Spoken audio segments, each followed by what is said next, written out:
मृत्युंजय, सोने चांदी की कीमतों में इतनी ज्यादा गिरावट के पीछे क्या कारण देख रहे हैं आप? देखिए बिल्कुल ये बड़ा महत्वपूर्ण सवाल है। और क्योंकि हुआ ये है, मतलब दर्शकों को ये समझना चाहिए क्या हुआ है। जब युद्ध की शुरुआत हुई तो युद्ध के ऐलान के जब ऐलान हुआ था युद्ध का, तो ये लग रहा था कि अब शायद जब मंडे को मार्केट ओपन होगा, मुझे याद है 28 फरवरी को युद्ध की खबर आई थी, वीकेंड था, और ये लग रहा था कि मंडे को शायद गोल्ड में, सिल्वर में बड़ी तेजी आ जाए युद्ध की वजह से। ऐसा हुआ नहीं। हुआ इसलिए नहीं क्योंकि डॉलर मजबूत हुआ, महंगाई बढ़ने का खतरा हो गया ऑयल कीमतों में तेजी की वजह से। तो इन सब वजहों से गोल्ड कीमतों पर दबाव बना रहा, और पूरे युद्ध के दौरान सोने चांदी के दाम दबाव में ही रहे। बीच में छिटपुट तेजी आई, लेकिन वो तेजी टिकी नहीं। अब ये लग रहा था कि जब युद्ध खत्म हो जाएगा तो सोने चांदी के दाम फिर से बढ़ने लगेंगे, लेकिन इसके ठीक उलट ऐसा नहीं हुआ, दाम और गिर गए। और इस वक्त जब मैं आपसे बात कर रहा हूँ, 4,000 रुपए से ज्यादा गोल्ड के दाम गिरे हुए हैं, 8,000 रुपए चांदी फिसल गई है। ग्लोबल मार्केट में $125 गोल्ड के दाम गिर गए हैं, 5% चांदी लुढ़क गई है। ये सब इसलिए हो रहा है क्योंकि डॉलर में बहुत बड़ी तेजी आ गई है। जो यूएस डॉलर है, यूएस डॉलर का जो प्राइस है वो 13 मंथ के हाई पे चला गया है, 13 महीने की ऊंचाई पर।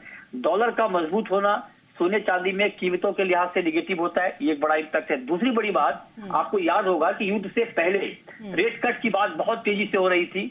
अब रेट कट की बात तो छोड़िए, रेट हाइक की बात हो रही है। और अभी हाल ही में जो फेड की एक मीटिंग हुई, उसमें ये कहा गया कि एटलीस्ट कम से कम इस साल एक रेट हाइक होगा। तो उसका इम्पैक्ट मार्केट पर है। लेकिन फिर भी मैं अपने दर्शकों को ये बताना चाहूंगा, जिस तरह से पागलपन वाली तेजी आई थी, जिसके लिए कोई बड़ी वजह नहीं थी, छिटपुट वजहों के दम पर रोज $100, $150 गोल्ड के दाम बढ़ रहे थे। और इसीलिए हमने उस वक्त भी आगाह किया था कि ये तेजी टिकने वाली नहीं है।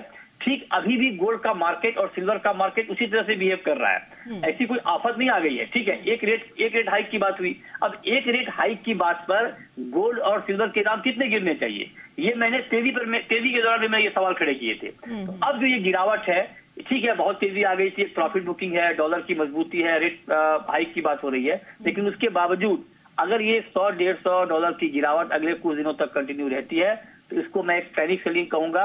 और ये गिरावट जो वो जस्टिफाइड नहीं होगी। इस बात को आपको ध्यान में रखना चाहिए। बिल्कुल, यानी कोई पैनिक सिचुएशन नहीं है। सोने चांदी की जो गिरावट है ये छोटी मोटी गिरावट है, आगे जाके ये संभल भी सकती है। और जैसा कि मृत्युंजय बता रहे हैं कि क्रूड बिल्कुल वैसा ही रिएक्ट कर रहा है जैसे उम्मीद की जा रही थी, लेकिन गोल्ड वैसा रिएक्ट नहीं कर रहा है। उसके पीछे की वजह है कि डॉलर जो है वो बहुत तेजी से आगे बढ़ रहा है। तो फिलहाल जो बाजार है उसकी जो सिचुएशन है उसमें क्रूड की जो स्थिति है वो उम्मीद के मुताबिक ही आगे बढ़ रही है।